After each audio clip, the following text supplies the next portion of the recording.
Thomas the tank engine was grumbling to the other engines. I spend my time pulling coaches about, ready for you to take out on journeys. The other engines laughed. Why can't I pull passenger trains too? You're too impatient, they said. You'd be sure to leave something behind. Rubbish, said Thomas. I'll show you. One night, he and Henry were alone.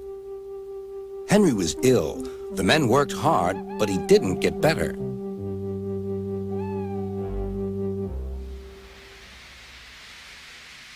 He felt just as bad next morning.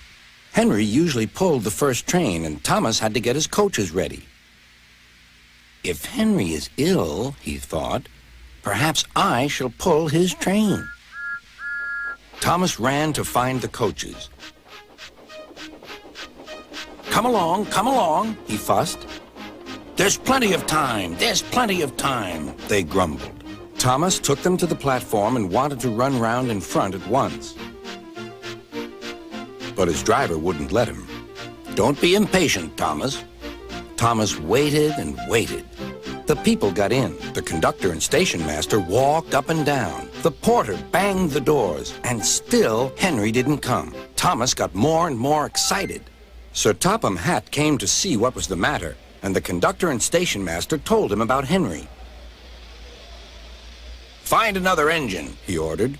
There's only Thomas, they said. You'll have to do it then, Thomas. Be quick now. So Thomas ran round to the front and back down on the coaches, ready to start. Let's not be impatient, said his driver. We'll wait till everything is ready. But Thomas was too excited to listen. What happened then, no one knows. Perhaps they forgot to couple Thomas to the train, or perhaps the driver pulled the lever by mistake. Anyhow, Thomas started without his coaches. As he passed the first signal tower, men waved and shouted, but he didn't stop. They're waving because I'm such a splendid engine, he thought importantly. Henry says it's hard to pull trains, but I think it's easy. Hurry, hurry, hurry, he puffed, pretending to be like Gordon. People have never seen me pulling a train before. It's nice of them to wave. And he whistled. Beep, beep. Thank you.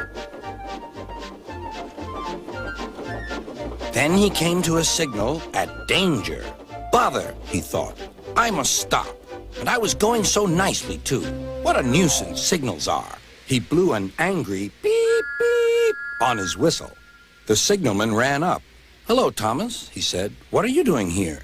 I'm pulling a train, said Thomas. Can't you see? Where are your coaches, then? Thomas looked back. Why, bless me, he said, if we haven't left them behind.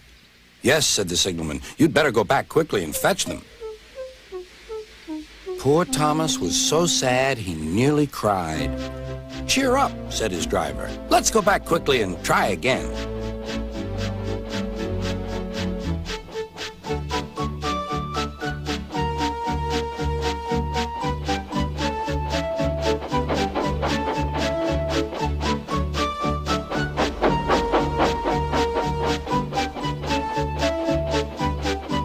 At the station, all the passengers were talking at once. They were telling Sir Topham Hatt what a bad railway it was. But when Thomas came back, they saw how sad he was and couldn't be cross. He was coupled to the train, and this time he really pulled it.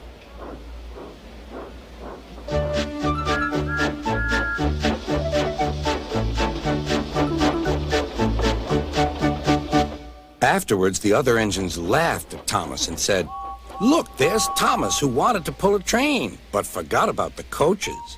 But Thomas had already learned not to make the same mistake again.